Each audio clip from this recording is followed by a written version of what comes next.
Hello again, you're watching the AM News. My name is Kimini Nyamani Amana. Another Kolebu Teaching Hospital was in 2013 deprived of 140,776.30 Ghana cedis meant for development projects, according to an interim forensic audit report done on the pharmacy department of the hospital. The audit, which covers the period between January 2012 and December 2013, was in response to allegations and reports of misappropriation of funds at Kolebu, Ghana's biggest referral hospital. A draft report of the audits, of which myjoyonline.com has a copy, states that revenue per turnover reports in peso, the accounting software stood at 7,343,524.37 as against revenue banked and used in preparing financial statements of 7,202,748.07, with a difference of 140,776.30 Ghana cedis.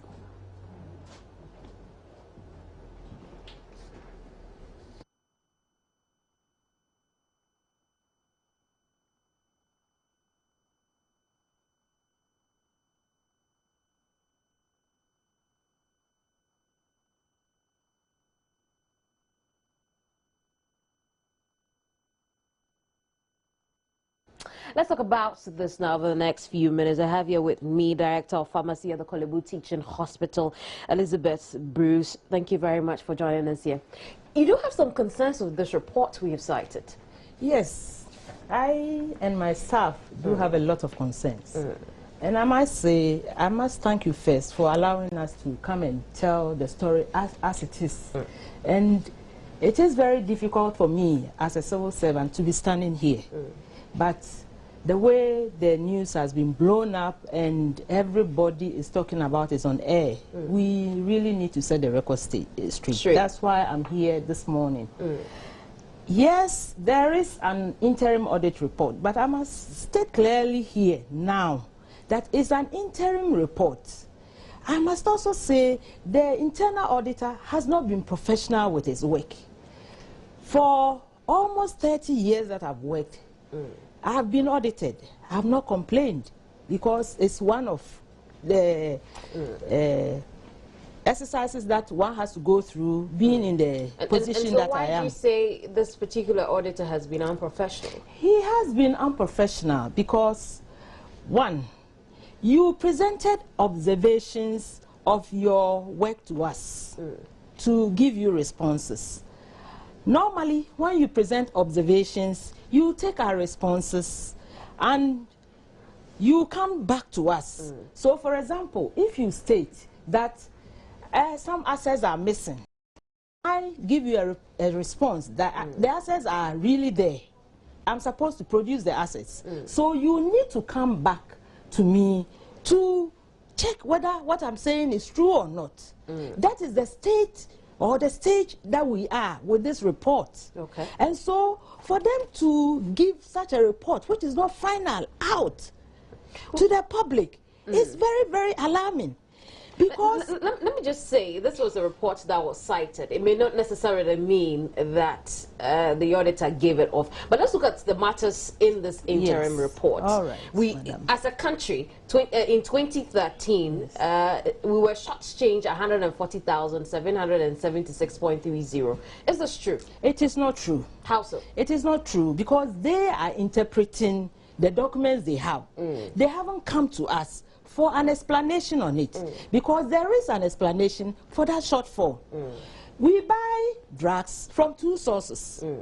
We buy direct from the distributors, and there is a document called store receipt advice that we attach to every payment. And then we also, this special unit they are talking about, also takes drugs from the hospital stores, and that one, there's no stores receipt advice issued on it. So if you use stores receipt advice to just compare with your purchases, you think that some excess stock has come from. And that is what has been computed to be that difference which they cannot account for. So if they had taken a little time for us to sit down, they would have had the explanation for this. there is no shortchanging anywhere. So which documents are you going to make available to the auditors now to properly balance the sheets? We have the issue vouchers from the stores that we need to sit with them and then we calculate how many items, all the items that they sampled are items that were taken from stores. And anyway, even if it's not that, we need to sit with them and know exactly where they took that information from. Because as at the time they gave us this document, they hadn't given us the appendices for us to even check with them. So it is, I think it's mischievous to just conclude that that amount has been misappropriated. Beyond that, they have also, in that report, the observation was made that only 65,600 out of total of 194,535 purchases made at the pharmacy was accounted for. Your reaction to that? Please come again. Please, can I get that right. one? What we cited in the report is the fact that purchases of up to 194,535 Ghana cedis were made. Right. I've got it. It is very, very simple. They are using the software to arrive at this information. They have gone into the software and they've seen this purchase there. They only went to purchase activity and they've seen one item there. When we saw it, we told them that you need the history of the individual items as well to check it. We haven't done that. What difference would that make, getting the history of the item? The history tells you which items have come in. So you will see, and we have given them copies of those documents. We need to sit and discuss them. You see, you need to understand the operation of that software before you understand it. Working on it alone and looking at an activity trail may not give you the whole picture. And that is what they have done. But if we have 195,000 plus purchases made and it's put into the software, and yet we realized that at the end of the day it was just 65,000. How should that be different from? No, it is not like that. It is not like that. I'm trying to understand where you're coming from. What I'm saying is, you have the software, you input, so they have got the report that you have received. The receiving is there. The receiving was received at 194,535. It is there as a purchase receipt. It is not complete to do it that way. And you see, this one, the explanation can only be when we sit around the table and we show them how it is supposed to be. So that is how it goes. There is no money that has been shortchanged and there's no shortage. I see. So it means that all of the 194 purchases that the pharmacy made can be accounted for. Can be accounted for. I see. So how about the fact that we also told that imports were not made in appropriate books, and let me just read from it. So, accountants also failed to enter the transaction into the appropriate books, hence a discrepancy of 400,663 Ghana cedis, and then we have 96,638 for 2012 and 2013 respectively, according to the same report. Because appropriate inputs were not done, we had such discrepancies in our books. How did that there are two different things. They did not input, and the thing did not happen, or money has been stolen. There are some of these things occur. You have the documents there, you have the transactions there.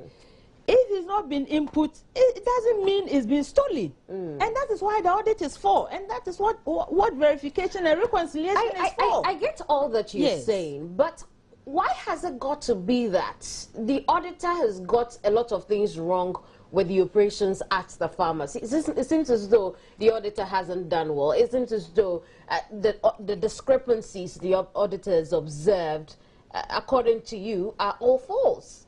They are false because I think that they have rushed through this report.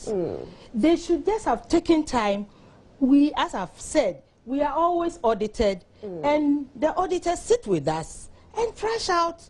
And then finally, what is really should stay on the report stays, and it goes, and even goes to PAC. We haven't reached there. So for something like the fact that accountants were not inputting in appropriate books, you as director of pharmacy, how would you counter what the auditors have observed in such an instance? This does not even come under my direct responsibility. As director of pharmacy, I'm my area. Yes, I have my financial responsibility, but accounting, books and all, they all come under the director of finance. So the director of finance should be accountable to this. And in fact, this one is even new to me because what I was given, this was not part of it. I see. Yes. I see. And so what now from here? The process isn't over. Yes, as I told you, I came here to set the record straight. There's been a lot of, I mean, we come way back from about 2 years ago when the pharmacy department became a target.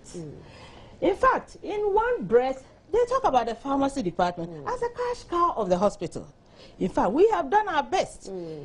There are so many projects around the hospital that monies from these operations have come to finance. We haven't complained. And I must say that my staff have always been on me that we work and give the money out and deprive the department of a lot of things. In this same report, if you read along the line, you see that they said the manufacturing unit has been underutilized. Why has it been underutilized? It's been underutilized because we've designed our project, we know what we want to do, but the monies that we've generated, on average every year, over 2 million cedis is drawn from this small account, even not the department, to use by the hospital. And we've been deprived of the funds. Even when government does retooling, we are left out. So, and so this is... I am happy you have mentioned depriving the pharmacy of resources because you are giving your monies out. We've also heard about the fact that you are short of some medicines for pregnancy complications. Yes, magnesium sulfate. It is true. It is true. But it's a problem which is everywhere. Everybody is looking for it. We need a particular drug. In fact, Kolebu has the capability to produce it, but we don't have the powder. And it's so difficult to source for it. The few distributors that have the drug, there's so much demand for it because it's not only Kolebu. So the little we get, we take. So then, what happens now? Should someone need the magnesium? We have our emergency stocks that we are using. We have not run out completely, but we don't have it normally that anybody can get. For emergencies, we have, but we are still making the effort to get for everybody. That we will not check our responsibility. What efforts are you making towards that? We have just gone through our procurement exercise, and one company has won. Apparently, it's at the port, so we are waiting to receive it. Whilst we have made arrangement to import the powder directly to also produce locally in the hospital to support the system. But why have you always got to give all your money out to deprive your department of resources?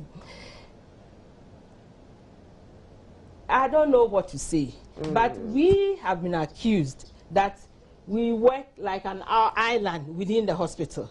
I mean, an island within the hospital, how come that its money is taken out completely? So you can see that our accusation is neither here or there. Our money, we know, is not for just pharmacy. Just like, you know, the hospital has two accounts, the service account and the drug account. The drug account is supposed to be a revolving account, and it was made so that it will not be misapplied, and that the hospital will always have the drugs available. That is how it was done. And in fact, the hospital was not even supposed to touch it. But through our own ingenuity, we decided that we should set up this 24-hour pharmacy, which has become a monster on us, so that the monies from there will be shared by the hospital and the department. So you see, we have the two accounts. The department's account is for everybody, and then the 24-hour account is where money from is used by the hospital. But Mrs. Bruce, I'm concerned about something. The fact that for an auditor to come in and make observations as this, it means that something could be wrong somewhere. I mean, you can't have your eyes everywhere. I'm not disputing it. at the end of the day, if we are able to trash out all the queries here, there may be one or two that will stand on it. But it is not as massive as you think this is an exaggerated picture? It's a complete exaggeration. And I must also touch here. The board chairman has been on air every time, not hesitating to say that we are resisting the audit. We have never resisted the audit. Yesterday I heard him clearly say, I refuse to let them go back to 2010. It is never true. It is never true. We have all our documents. For the 24-hour pharmacy, we opened in 1996. We have all our documents there. It's a matter of time to move them out. So it is never true that we have resisted. We have everything. It's the way they've gone about it. Initially, this auditor was supposed to come and audit us as a department. We resisted. We said that we have our clinical duties, responsibilities, and non-clinical. As an accountant, he could only assess us or audit us on the non-clinical part and not the clinical part. So at some point you resisted? We resisted on that and not on the audit he was coming to do. So if he throws it out there that we were resisting his scoping letter that was brought to us, that is not true. And that is not true. And we will stand by it every time. So when are we going to see the next stage of the process take place, where you judge all with the auditor? Yes, but now the way it's been thrown out, and even the government has been giving the impression that there's some massive corruption there, to the extent that government has contracted a private firm to come and do an, how do you call it, a forensic audit. I don't know where, because I was thinking that you have nothing to fear, even if no, they are bringing a PI.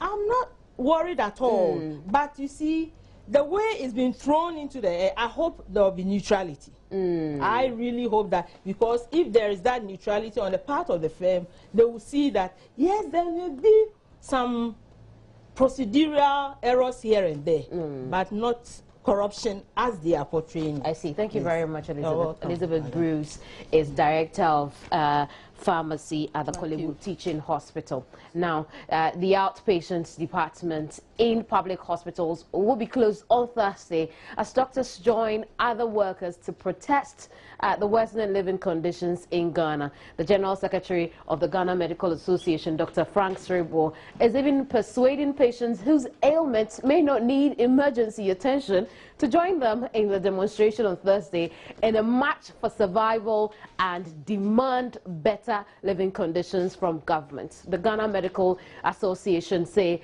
only emergency cases and patients admitted in the hospitals will be attended to on the day set aside by workers to hit the streets in Accra in protest of the poor living conditions. Now, Deputy Secretary General of the Trades Union Congress and a member of the Ghana Medical Association, Dr. Justice Youngson, said the Medical Association fully endorsed the action taken by the TUC and will join in the demonstration. He said doctors, like other workers in the country, are feeling the pinch of a rather harsh economic condition in the country. He dismissed assertions that the strike was insensitive to patients. He questioned to what use it would be to patients if they are attended to by doctors given prescriptions and yet they are unable to buy medicines because they don't have the money.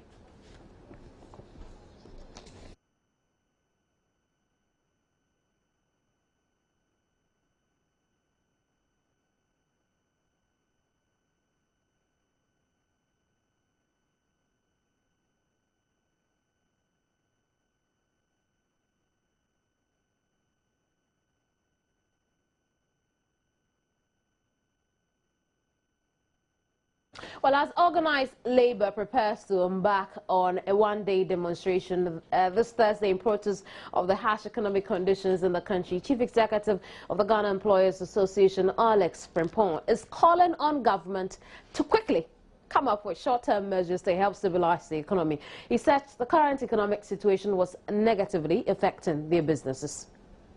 Speaking on the sidelines of a news conference organized by the GEA on illicit trade Tuesday morning, Chief Executive Officer Alex Frimpong said the increased cost of production in the country was making it difficult for businesses to remain competitive. Well, I'm sure you don't need any rocket science to know what is going on. Many inputs that are used by businesses are on the rise. And this will call into question the competitiveness of business activities in the country. But again, this is a major challenge facing the country. And as businesses that are here to stay, we need to really look at the issues and how we can work together with government and other stakeholders to have some remedial actions in the short term, because you need to survive short term before we look at the medium and the long term. He continued that the call by organized labor to embark on a one-day demonstration on Thursday to protest the harsh economic conditions in the country was a legitimate one. He, however, said his outfit was working with the TUC to minimize the effect the demonstration is likely to have. The workers have the democratic right to embark upon a demonstration in protest against the harsh economic conditions. As businesses, our take here is to ensure that this activity does not disrupt our businesses, our operations, and we are working together with the TUC to make sure that we minimize such impact on our businesses. The GEA is currently embarking on an action plan to combat counterfeit and illicit trade in the country. Well, the Senior Staff Association at the Kolebu Teaching Hospital has expressed shock at the reappointment of the dismissed acting Chief Executive Officer of the hospital. The newly sworn-in Health Minister, Dr. Kwaku Agyeman-Mensah, on Tuesday overturned an earlier order by his predecessor, Shari Aiti, for Reverend Albert Okoti-Botwe to step down. Dr. Agyeman-Mensah, in a letter addressed to the board chair of the hospital, Eddie Annan, asked the board to suspend the implementation of the former minister's directive.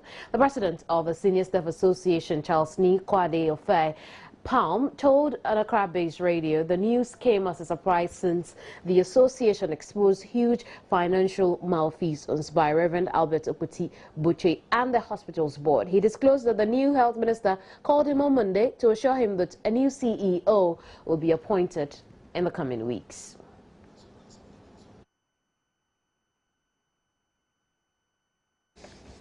That's it from me for now. The Small on the AM program. Right after me is Benedict Owusu with sports news. Good morning.